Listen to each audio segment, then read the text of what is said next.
Hey, Glenna, how are you doing? Okay. Good. Happy New Year. Oh, thank you. Happy New Year to you. Thanks very much. Do you remember anything about Rockville? What do you remember about it? Oh, yes. Well, we were living in my great grandmother's house. It was Tommy the Eve Homer. Didn't have a bathroom. I remember the kitchen, the stove in the kitchen. It was the old stove. They had a tea kettle on the stove. They had a table around, kind of a round table in the kitchen. And my mother always put a tablecloth on the table.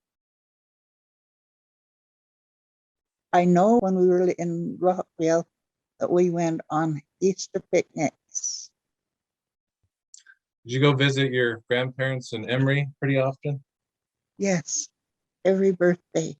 My father went on the 28th of February was my grandfather's birthday, and on the 8th of April was my grandmother's birthday.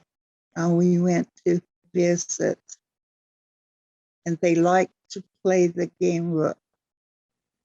And I watched them play Rook all the time. What was your grandfather like? He was tall. He would get in the coal. They had a coal stove in the dining room. They had a big round a steely for a water stop in the sink in the kitchen, and they only had one sink. And Janet and I did dishes in the sink. And my grandmother used to make sop. And that's whenever she cooked something like meat or anything like that, she would put milk with it. And then we would put our bread in it and sop our bread in it. And I loved her white cakes. And she made root beer in a pressure cooker. And she had a stool that she moved around in the kitchen that she sat on because she had a short leg. Your parents met in Cedar City. What did they tell you about that? Well, my mother made a song, I fell in love with you the night I met you, because the stars were shining in your eyes. The smile you gave to me fell on my heartstrings, and in your arms I found paradise. You held me close to you when the dancing started, and my heart went right on dancing when we parted. I fell in love with you the night I met you, and now my heart belongs to only you. What was your parents' relationship like when you were growing up? Yes, my dad did kind of what my mother wanted him to do. And my dad wanted me to help my mother make sure that my mother had the things that she needed. And he wanted me to help her every day. He said at least an hour every day. What was it like being the oldest of 10 children? I got to watch them grow up, and I had things to do. I went to the post office.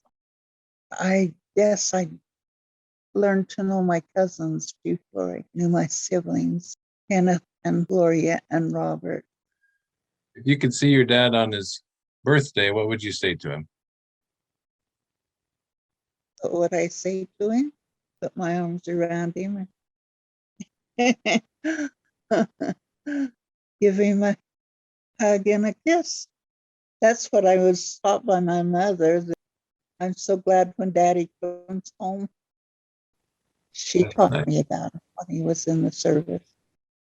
I'm glad as I can be, clap my hands, shout for joy, climb upon his knee. That's what she taught me. Tell me about your dad's testimony and his example. Um, my dad did have a testimony of the gospel. He sang in the choir. He was an example of paid tithing and past offerings. He helped build the churches. I know that he knew the church was true. I know he had a temper when we didn't do something right. He would kind of let us know that we weren't doing what we were supposed to do. Did your dad have a soft side and a kind side? Is he nice sometimes or just mean all the time? I don't remember him being, it was my mother that gave me thanks. Do you have any favorite songs that your parents used to sing? Tell me the stories of Jesus. I like that song. I sang to my great grandmother when she was living in Rockville. I would go over and sing primary songs to her, and she would clap, and she acted like she enjoyed having me be there. And I remember my grandparents reading scriptures. I don't remember my mother and father reading scriptures so much, but I remember that every morning we would get up and kneel down and say a prayer. Mhm. And then in the nighttime, we would kneel and say a prayer. Anything else about your father that you wanted to talk about? Well, yes, he drove the school bus from Springdale down to Hurricane. He took me to a ball game one time, and it was, can't remember what they're called anyway. They're good basketball players. The Globetrotters? Yes, Globetrotters. Oh, that sounds like fun. What does it mean to you to have an eternal family? Why is it important to, An eternal family.